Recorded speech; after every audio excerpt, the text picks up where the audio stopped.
Philly, I'm meteorologist Kathy Orr. I'm meteorologist Scott Williams. And we have a special guest. Dr. Segal is back. And doctor, we talked before about allergies, and we thought they'd be getting a little bit better. But why does it feel like they're getting worse? Well, tree pollen levels are still very, very high, and we'll expect those tree pollen counts to come down in June into July.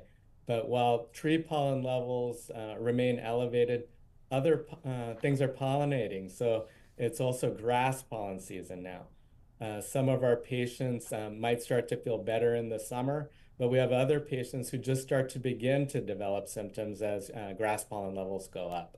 So what do you say to people that say, okay, allergies typically don't bother me, but this year, or even this weekend in particular, or today, they're driving me crazy?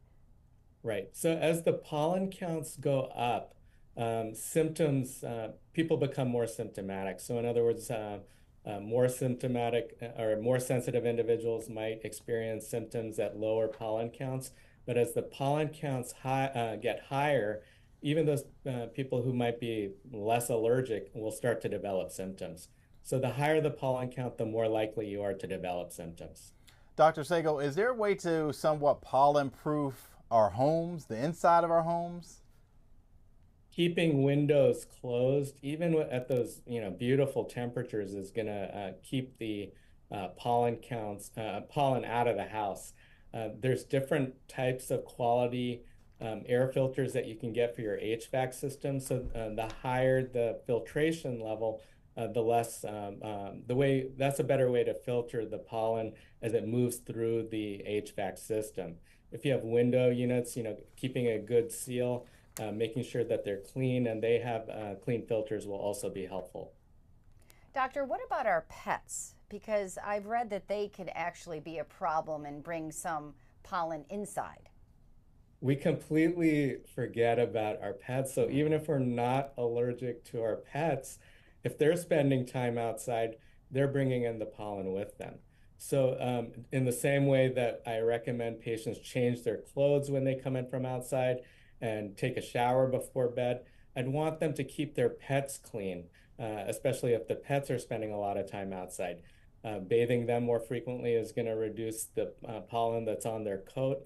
And if you can, keep your pets out of your bedroom, out of your bed.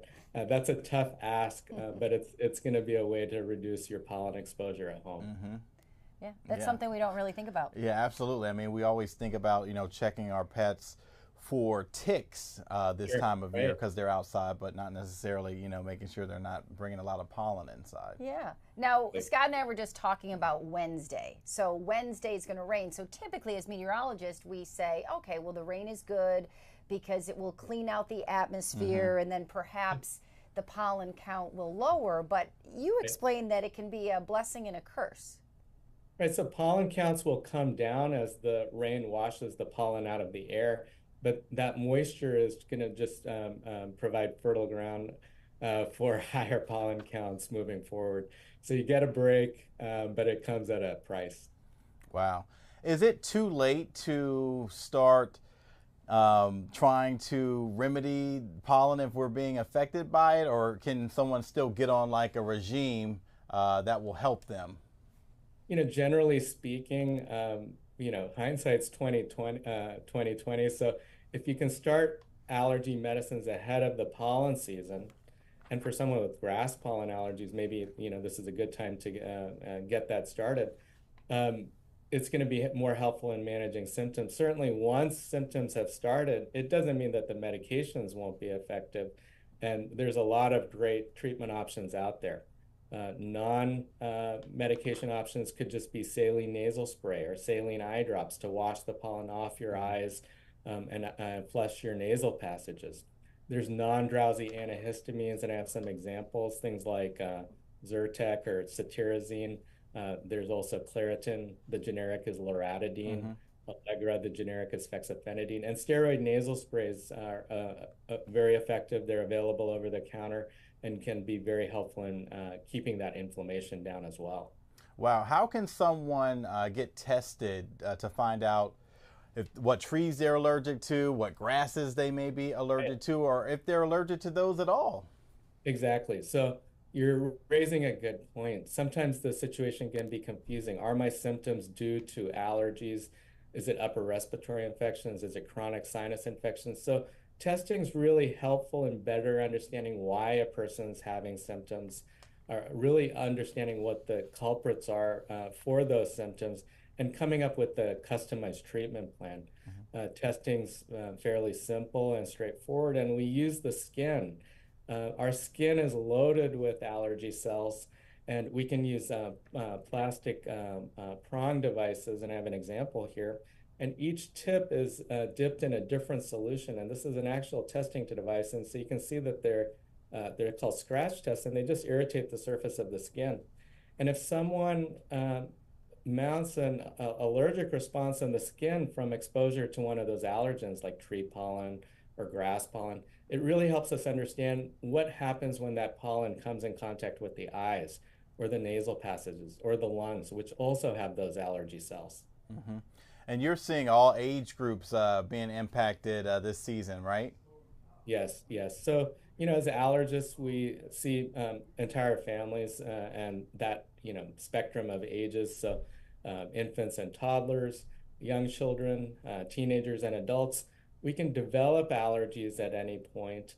And again, at these very high pollen counts, many people who don't typically experience symptoms might be having problems this year.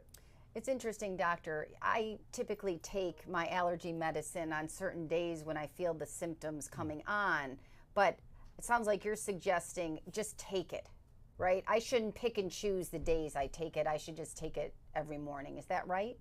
Well, I think that's really good advice. It's easier to get ahead of those symptoms and keep that inflammation down before it gets out of hand, rather than try and back off.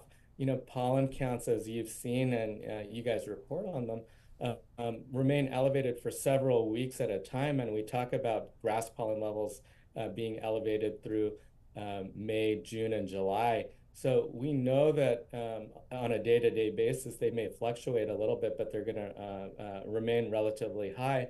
So we can anticipate that we're going to have symptoms. Staying ahead of it by taking our antihistamines on a regular basis just through the season, using that steroid nasal spray on a daily basis through the season might help prevent the development of too many symptoms and make it easier to treat in the long run.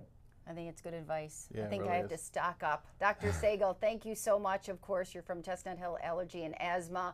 We'll have you on again soon if you're free. I'd appreciate it. That'd be great. That'd be great. Yeah, thank you so much. Yeah, this is going to be a long allergy it really season. is.